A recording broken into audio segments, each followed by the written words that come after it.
This is the progression of someone in the custom keyboard community. Let me know if I'm right or wrong. First, it starts off with your first mechanical keyboard. You saw a lot of pro players and content creators in your favorite game at the time use them, so you thought you should get one yourself. Louder equals better, right?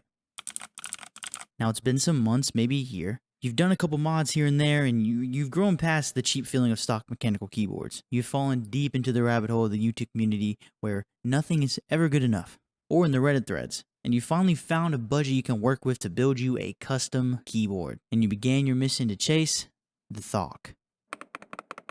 Now it's been 2-3+ years. You're embedded into this custom community, and it seems your paycheck is only being spent on things like group buys, aftermarkets, and whatever time you do have is looking for the newest mod or scouring sites. You find yourself asking, do I really need a car note? How much food does one person actually need?